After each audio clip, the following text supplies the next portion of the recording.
Chers amis internautes, dans le cadre de notre 73e numéro de l'émission La Voix de la Diaspora, nous accueillons pour vous aujourd'hui M.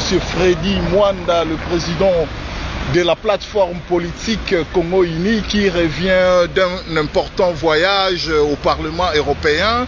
Nous lui avons trouvé ici à la gare de l'Est pour s'entretenir avec lui de sujets de l'ère qui passent au pays et dans la diaspora. Il s'agit notamment de la concertation nationale qui se profile à l'horizon au niveau du paysage politique congolais. Mais sans plus tarder, on va d'abord les laisser se présenter et puis nous passerons aux choses sérieuses. Monsieur Freddy Mwanda, pouvez-vous vous présenter à nos amis internautes? Je suis patriote congolais. Je me nomme Freddy Mwanda. Je suis juriste de formation. C'est depuis quand que vous avez fondé votre plateforme Congo Uni au sein de la diaspora? Depuis l'essoufflement de la lutte, depuis l'essoufflement de la lutte de la résistance pour la libération de notre pays, du Congo, depuis je pense que la lutte a besoin de deuxième souffle pour parachever la mission dans laquelle les objectifs de la lutte pour qu'on puisse arriver à l'idéal final, donc des changements de régime au Congo. Donc c'est pour ça que j'ai eu cette belle idée de créer cette plateforme comme un mouvement national qui réunira des gens de toutes les tendances pour donner un nouvel souffle dans la lutte pour la libération du Congo dans la diaspora congolaise. Ouais, d'après vous, la lutte s'est un peu essoufflée. Oui, la lutte s'est un peu essoufflée parce que là, on dirait ça, le peuple attend beaucoup de nous et puis les peuples attendent parce que la souffrance est tellement que son indignation est profonde. Donc, c'est pour ça que j'ai eu cette belle idée de donner une seconde souffle dans le cadre de la lutte pour la libération du Congo. C'est pour cela donc j'ai eu cette belle idée de créer cette plateforme. Oui, Président, nous sommes à l'heure de la concertation nationale au niveau du pays. Quel est votre point de vue par rapport à ces concertations nationales qui sont initiées par la classe politique congolaise? Moi, la position du Congo uni, c'est oui au dialogue intercongolais, non à l'organisation de ce dialogue par le pouvoir de Kabila. Parce que pour nous, nous pensons que le dialogue, c'est une chance pour l'opposition et c'est une chance pour tous les Congolais. Mais ces chances peuvent être gâchées par des gens de mauvaise foi, de tous les côtés, qui sont dans l'opposition et dans le pouvoir. Alors qu'on est des Congolais, on va se parler. Donc le dialogue est une chance. Mais maintenant, comment pourrons-nous maintenant faire ce dialogue? Comment pourrons-nous aller au dialogue? Nous, on est pour le dialogue, mais on est contre, on n'est pas prêt que ce dialogue puisse être organisé par le pouvoir de Kabila. Parce que le dialogue pour nous va dépasser le cadre politique. Ça doit être créé dans un cadre extra-constitutionnel qui va d'abord abolir la constitution et donner de nouveaux pouvoirs à l'issue de ce dialogue intercongolais. Donc nous pensons que c'était une chance pour l'opposition d'abord, mais je ne comprends pas les compatriotes, ils ont claqué la porte. Ils ont claqué la porte, oui, parce qu'ils croient que le dialogue est biaisé par Kabila, comme tout le monde. Oui, mais la solution, moi je pense que claquer la porte, c'est aussi une meilleure solution, mais les peuples, et les peuples dans tout ça, lui, il gagne quoi? C'est ça? Oui, nous savons que vous êtes docteur en droit, donc vous maîtrisez bien les arcanes de droit constitutionnel. Bon, quelles sont les anomalies que vous avez relevées au niveau du décret présidentiel convoquant ces assises nationales dit concertation nationale au Congo? D'abord,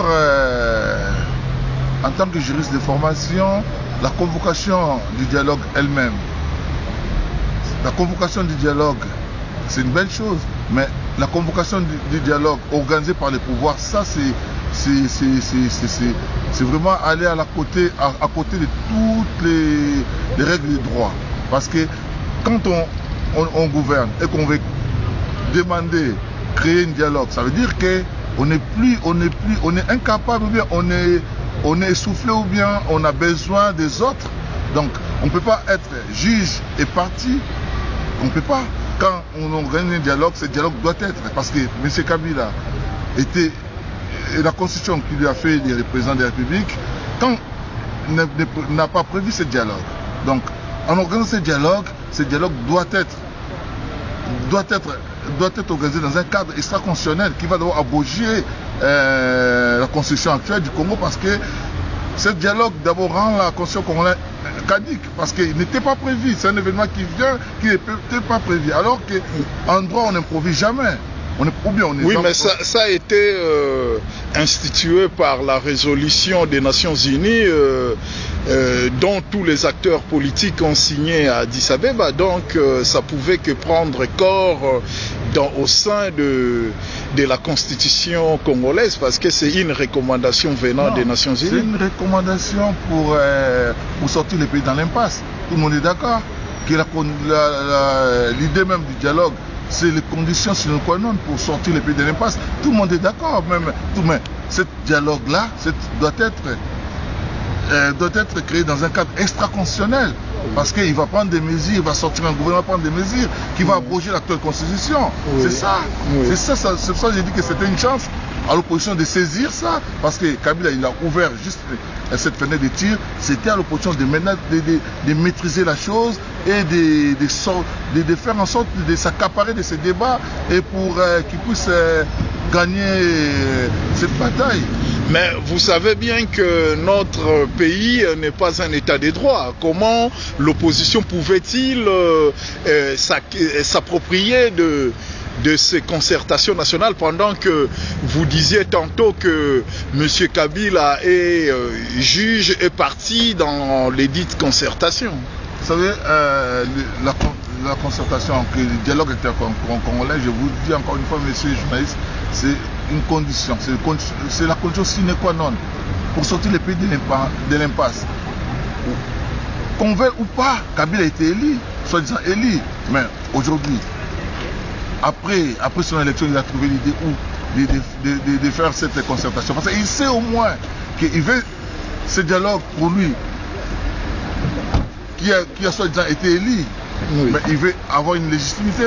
Alors qu'il, soi-disant, il a été élu, il avait cette légitimité du peuple. Donc ça veut dire que sa légitimité contestée à l'intérieur et à l'extérieur lui a poussé de faire cet appel au dialogue. Oui. Donc c'était une chance pour le pays, pour l'opposition aussi, maintenant d'aller, de poser les préalables pour qu'il y ait ce dialogue.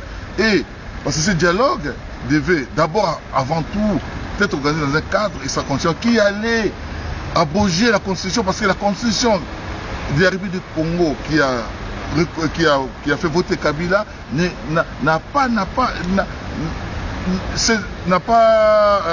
que je veux dire n'a pas la constitution de la République du Congo et devient maintenant caduque, parce que cet événement dans la constitution, il n'y avait pas une place pour les dialogues, non. Donc en convoquant ce dialogue, la constitution devient caduque. C'est à l'opposition de saisir ses chances, maintenant de donner les conditions. Oui, il s'est dit dans l'opinion qu'un pays ne peut pas négocier deux fois à la fois, parce que nous avons des concertations nationales et en même temps on voit les Nations Unies pousser de l'autre côté le gouvernement congolais à aller négocier avec les rebelles de M23 à Kampala. Donc on a des concertations nationales qui va s'ouvrir sous peu, et puis nous avons aussi de dialogue intercongolais qui se fait au niveau de Kampala. Bon, comment un pays peut négocier deux négociations à la fois? Donc, quel est votre point de vue sur cet imbroglio que nous présentent aujourd'hui les acteurs du gouvernement? Vous savez, monsieur le journaliste, notre pays a toujours été dans cette vie d'impasse politique. Donc, négocier en même temps à Kampala et faire ce dialogue, c'est deux choses différentes. Mais moi, je parle du dialogue. Négocier à Kampala, c'est par rapport à la continuité du pouvoir. Mais ce qui n'est pas normal. Mais moi, en tant que président du Congo uni, nous, on se focalise sur les dialogues qui étaient une chance pour nous. Parce que c'était la condition pour sortir notre pays dans l'impasse. Tu vois. Donc pour nous, comme je vous ai dit, que notre position est stricte. Oui pour les dialogues, non pour que ces dialogues puissent être organisés par le pouvoir de M. Kabila. Mais est-ce que vous étiez invité au niveau de la concertation nationale ou quelles sont les démarches que vous avez fait pour vous rapprocher du bureau directeur de ces concertations nationales? Nous avons laissé le temps au temps. Nous avons laissé aux grands partis, aux grandes forces, le temps de s'organiser, qu'il y ait des assises de l'opposition, qu'il y ait pour préparer quelque chose. Mais depuis tout ce temps-là, il n'y a rien. C'est pour ça que nous sommes sortis de cette ornière dans laquelle la classe politique est. Nous sommes sortis de là pour exprimer une troisième voie qui est entre la peste et le choléra. La peste et le choléra, c'est le pouvoir de Kabila et l'opposition. Donc il n'y a rien à prendre. Il faut qu'il y ait une troisième voie. Nous, on est cette troisième voie. De Fumutoto ou de qui? Non. Parce qu'il y a aussi une troisième voie qui est professée par le professeur Fumutoto. Vous, de quelle troisième voie parlez-vous? Nous, notre idéal politique, c'est d'abord le troisième voie, ça veut dire quoi? C'est dans l'esprit de notre plateforme qui s'appelle Congo Uni, donc pour chercher l'unité d'abord. Un pays peut gagner que pour son ensemble dans son unité, au fond. Donc ça veut dire que c'est cette belle avancée, un idéal. Nous, cet idéal est un rêve lointain de Patrice Lumumba et de Simon Kimbangu, un homme de Dieu, qui a tant aimé ces pays que tout autre fils de ces pays, qui ont pensé, qui ont réfléchi pour un Congo nouveau. C'est ça notre idéal politique. C'est la raison dans laquelle aujourd'hui nous sommes sortis de cette ornière pour dire que nous, le Congo a besoin d'une opposition intelligente et patriote. Pas une opposition de Koulouna et de gens barbares. Tu vois. Oui, mais quand vous dites une opposition de Koulouna et de barbares, à qui faites-vous exactement allusion? Parce qu'on voit aussi des Koulouna en cravate, tout aussi des Koulouna en machette dans la rue. Bon, de quel Koulouna faites-vous exactement allusion? Parce que ça prête un peu à confusion. Tout ça, vous voulez un Congo... Nous voulons un Congo uni. Uni, oui. Un nouveau Congo uni. Prospère, plus meilleur qu'avant, un Congo juste, un Congo où la pauvreté sera éradiquée parce que Mais ça, tout le monde veut ça, mais c'est la façon d'y parvenir qui pose problème. Comment comptez-vous y parvenir alors?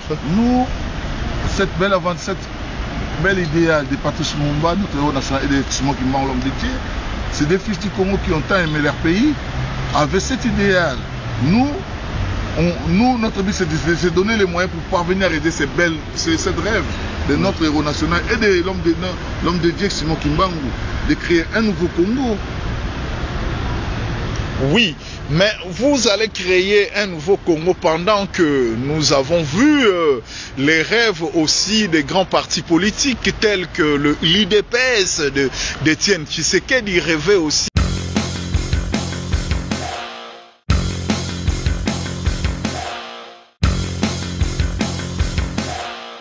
Le peuple a crié à l'idéal d'être M. Tshisekedi, à qui je dois beaucoup. Du respect, oui. Du respect, mais son temps est fini. C'est un homme du passif. Il ne peut en rien amener le peuple congolais à la victoire. Maintenant, c'est aux forces novatrices que nous sommes, aux forces novatrices que nous sommes, d'organiser une grande plateforme avec le courage pour parvenir au moins à cet idéal, au rêve de Patrice Lumumba, d'un Congo nouveau et de Simon Kimbangu. Vous voyez? Donc c'est ça. Oui, mais on voit aussi des acteurs comme M. Honoré Ngwanda essayer, il nourrit aussi le même rêve que vous. Que pouvez-vous dire de gens comme ça? M. Ngwanda, j'ai beaucoup de respect, c'est un patriote, j'ai beaucoup de respect pour ces grands messieurs. Son passé, moi, j'ai pas... T'as oublié, pas lire sur son passé, oui. Parce qu'on a tous, on a tous nos zones d'ombre. Je ne suis pas juste pour les juger. Oui. Je dois dire respect par rapport au risque qu'il prend chaque jour, par rapport à la lutte qu'il mène. Je dois dire respect. Oui. Je ne dis pas que moi, ma parole, le Congo uni, c'est une parole de l'évangile. Non, je dis que on dit en philosophie toute vérité doit être débattue. Hein? M. Ngwanda, moi j'ai beaucoup d'admiration et de respect pour lui. Mais moi je dis que s'il s'avère que M. Ngwanda, que je crois patriote, que c'est l'homme qui, c'est plus l'homme du passif, c'est un homme de renouveau. Parce qu'il s'est rené de nouveau dans la lutte. Moi je crois parfaitement à son idéal, hein? Même si les moyens pour parvenir ne sont pas les mêmes. Mais le but est le même, les changements. Donc vous vous sentez proche de lui dans votre lutte d'instauration d'un état de droit au Congo? Oui, je peux être proche de lui, même si je ne partage pas à 100% son idéal politique. Oui. Mais je sais que c'est un grand messier, c'est un patriote. Oui. Et la lutte pour le Congo doit être multiforme, oui. Mais avec le même idéal. Oui. Ça veut dire qu'arriver au changement. Oui. Donc c'est là. D'accord, mais nous avons vu que vous êtes presque un grand... On vous appelle d'ailleurs, à juste titre, les grands monuments de la politique congolaise de la diaspora avec votre plateforme Congo Uni. Bon, maintenant, que pouvez-vous dire sur les défections qu'on a enregistrées ces derniers temps dans le chef des combattants qui luttaient ici avec vous dans la diaspora et qui ont choisi de rentrer au pays, aller participer dans les concertations nationales, des gens comme des Rex Kazadi, des Méthodes Moulenda, des gens comme de Pierrot Itela. Que pensez-vous de ce genre de personnes qui ont fait défection à la lutte de la diaspora pour aller se verser dans une concertation nationale qu'on sait déjà biaisée d'avance? Le but de notre mouvement Congo Uni, ce n'est pas de parler des individus, des énergumènes, non. Oui. Nous, notre souci, notre but, c'est de parler du Congo. Oui, le problème de tous ces énergumènes qui m'avaient cité est trop bas que je ne peux même pas donner la chance d'ouvrir ma bouche pour parler d'eux. Parce que le problème de Congo est grave. Donc moi, je laisse apporter toutes ces choses-là. Oui, je comprends. Vous prenez beaucoup d'auteur par rapport à la situation du pays, mais pour revenir aux choses sérieuses, nous pouvons vous demander maintenant qu'est-ce que vous dites par rapport à toutes ces 12 millions de femmes violées à l'est du Congo. Quels sont le plan de trucs, de stoppage de ce genre de choses qui se déroulent, des génocides presque inoubliés du Congo, quoi. Pour stopper tous ces massacres, toutes ces choses qui se passent dans notre pays, toutes ces abominations, il faut y parvenir à prendre le pouvoir. Et comment y parvenir? C'est ça la question. Comment y parvenir? Comment prendre le pouvoir? C'est ça le problème. Est-ce qu'on va prendre le pouvoir avec des défections, avec des poulounes, avec des barbares qui interdisent tout pour tout? Non. Oui, donc ça veut dire qu'il faut une plateforme postaux avec des gens motivés, des patriotes, avec un idéal, avec des actions de pointe. C'est ça qui va amener le Congo, le peuple congolais à la victoire. Si on attend beaucoup si on attend que des actes et des choses, des ondits, des naïnana, on n'en sortira jamais. Le Congo ne sera jamais sorti de son ornière. Si on attend des appels de Tshisekedi et tout ça, c'est rien tout ça. On était moi je suis issu d'une jeunesse tshisekédiste, j'écris à cet homme. Mais je dis qu'aujourd'hui c'est un homme du passé. Oui, donc on a compris, on a fait un peu le tour des questions parce que au niveau de la vie sociale au pays, la situation se dégrade du jour au jour. Bon, vous, en tant que grand homme politique congolais, quels sont vos plans d'action pour, une fois arrivé au pouvoir, qu'est-ce que vous allez faire comme plan d'action pour sortir le pays du gouffre d'où il se trouve actuellement? Parce qu'on a vu que l'un de vos principaux objectifs, c'est de bouter dehors la méchanceté qui trône à la tête du pays. Et puis, une fois la méchanceté partie, maintenant laissera place à votre plan d'action pour essayer de sortir le pays du gouffre dont cette équipe que vous songez bouter dehors a plongé le pays.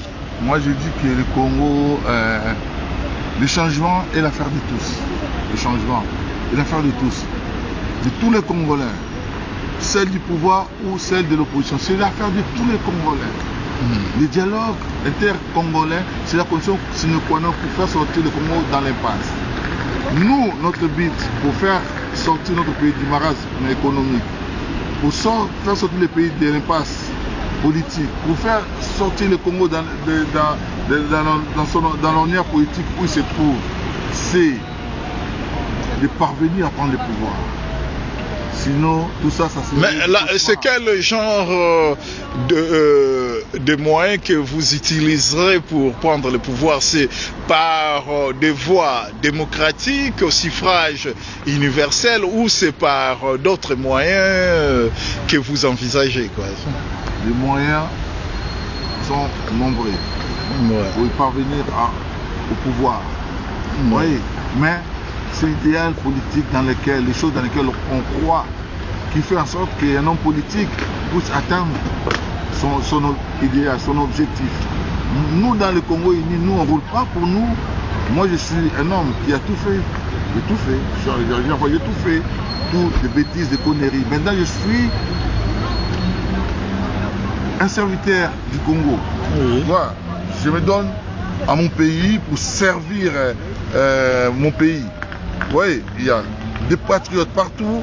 Partout, si on sert ensemble autour de cet idéal, moi je crois à l'union, je crois à la force, à l'intelligence congolaise, je crois à la force de conseil de notre patriote, des grands hommes comme vous avez dit, de Rwanda et de tous ces gens-là. Il nous manque seulement l'unité. C'est pour ça que moi j'ai eu cette belle idée de créer le Congo uni, pour unir tout le monde, pas pour moi. Le Congo uni, c'est choisir un chef, qui peut être n'importe qui. Mais unissons-nous d'abord, quand on est unis, on est plus fort. Oui. Mais vous savez, vous pensez que le Congolais est déjà mature pour essayer de s'unir, parce qu'on voit chaque jour qui passe les nouvelles qui nous parviennent nous démontrent de l'unité des Congolais, parce que le Congolais est trop matérialiste. Il y a les gens de l'opposition qui se divisent à cause des perdièmes qui seront distribués au niveau de concertation nationale. Les gens qui se divisent, c'est les gens qui pratiquent la politique du ventre. Mais malheureusement, la classe politique congolaise est truffée de ce genre de personnes. Oui, mais il y a aussi des compatriotes. Donc le temps pour le Congo est venu, le temps des patriotes congolais est venu. Les vrais patriotes. Oui. Parce qu'un patrie, une nation, l'âme d'une nation, c'est son patriotisme. Le temps pour voir les vrais Congolais, les patriotes est venu. C'est ces patriotes-là qui vont conduire la vie jusqu'à la victoire finale. Ce n'est pas tous ces barbares, tous ces Koulouna qui interdisent des choses, qui n'ont pas une... Bon, quand vous dites qui interdisent des choses, vous faites allusion à quoi exactement? Je fais allusion à tous ces gens-là. Qui interdisent des choses? C'est quelle chose que... Qui interdisent des choses? Des choses qu'ils interdisent. La musique? Non, la musique, ça fait partie de notre culture. Oui. Interdisent la musique. Donc vous êtes pour les retours des concerts ici des concerts en Europe, dans la diaspora? En Europe. Ouais. Au pays, ça change quoi? Oui. Ça change quoi? Mais les gens là ont quand même chanté pour l'imposteur. Mais ces gens-là, ils viennent ici, pourquoi on ne les tue pas? Soit les gens, c'est vaillant, soit les gens, ces gens-là, ils ont des muscles, pourquoi ils ne les tuent pas? Oui, mais est-ce que ils viennent ici, ces gens, tous ces métiers qui chantent là-bas, ça, c'est ça. C'est pour ça que ça, c'est la distraction. Le pays attend beaucoup de nous, le peuple n'a plus besoin de ces distractions. Oui. Interdire les concerts, c'est bon, mais ces gens-là, que je ne vais pas citer les noms parce qu'ils sont pour moi des énergumènes, que je ne vais pas citer leurs noms pour leur donner encore beaucoup d'utilité. Mais vous les connaissez, ces gens-là, les musiciens, qui ont chanté pour le pouvoir, ils viennent ici. Oui. Alors, oui, on a interdit les concerts, mais ce n'est pas le fait d'aller les tuer ou quoi que ce soit, parce que vous avez vu, nous, dans notre culture, contrairement aux Tutsis et consorts, nous les Bantous, on n'a pas la culture de tuer des gens. C'est ça. Moi, ça, c'est... Nous, on peut déjà... Interdire les concerts, interdire tout ça, c'est pas une idéal politique. Oui. C'est des pulsions. C'est des pulsions. Moi, je ne suis pas un homme qui est basé, qui réagit par rapport aux pulsions. Oui, mais oui, on comprend bien que, parce que quand vous parlez de votre plateforme, vous nous avez pas parlé vraiment en long et en large. Là, on voit que vous, bon, on ne sait pas, est-ce qu'il y a aussi toute une grande organisation derrière vous ou vous êtes... Cette plateforme... Est-ce que vous pouvez nous parler un peu de tout de ta plateforme que nous avons baptisé Congo Uni. C'est une plateforme des humanistes et des progressistes. Ah, d'accord. Des humanistes et des progressistes, des Congolais patriotes qui croient, qui aiment le Congo, qui croient à l'avenir du Congo, et un avenir meilleur, comme a dit Patrice Lumumba et Papa Simon Kimbangu. C'est ça, ces gens-là, qui sont animés de bonne foi, qui ont laissé tout pour parvenir à réaliser ses rêves. C'est ça, les gens qui sont derrière le Congo uni. C'est ça, ce sont ces gens-là. Ce sont des anonymes, c'est une majorité silencieuse, le Congolais, on ne voit pas dans les Kuluna, dans des bagarres, non. C'est une majorité silencieuse. Les gens qui ne se plaignent pas, parce qu'ils ne se plaignent pas,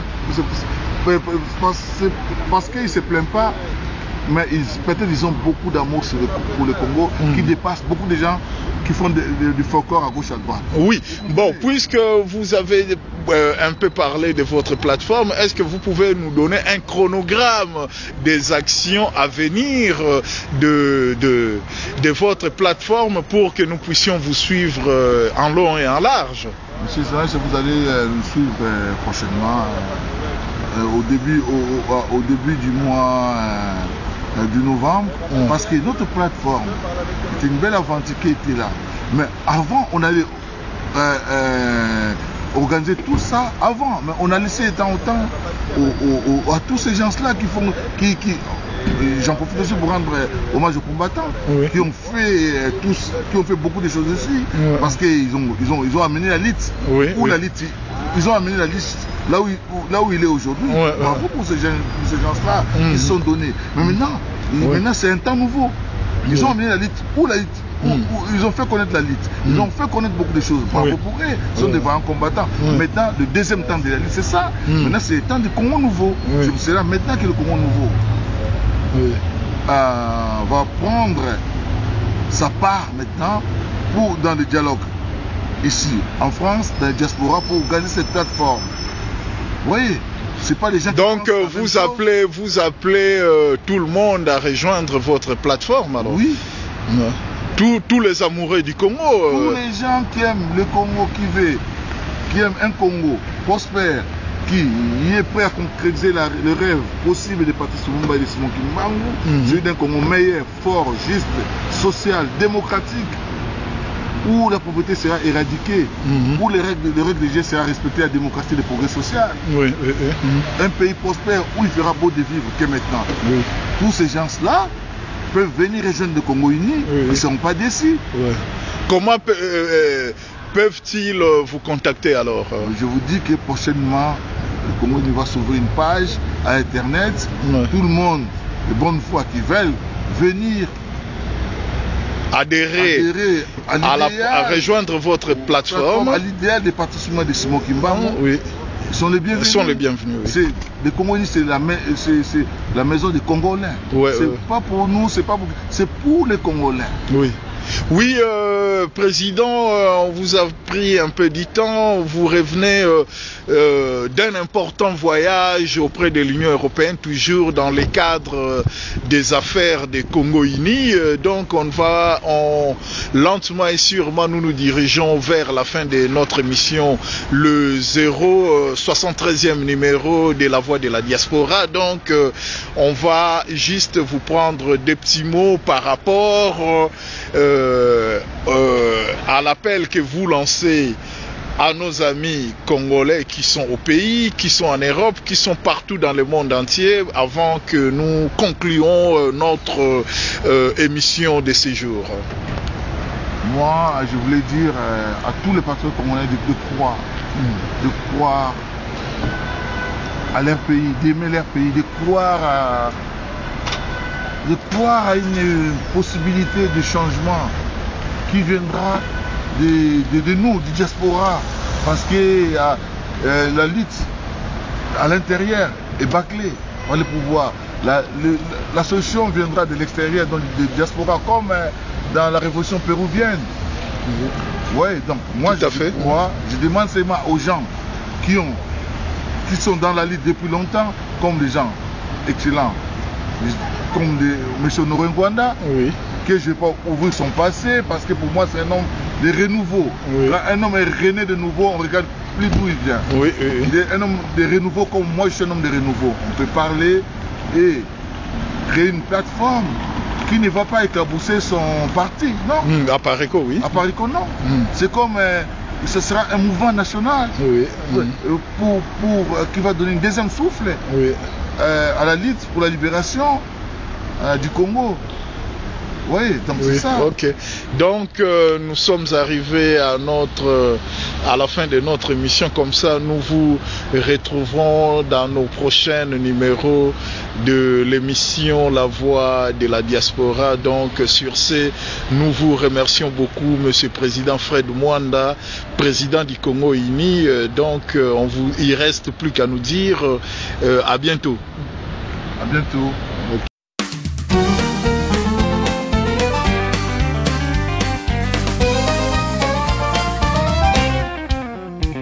He's the God of Isaac and Jacob, the God of Abraham. He's the God that stood by the Red Sea.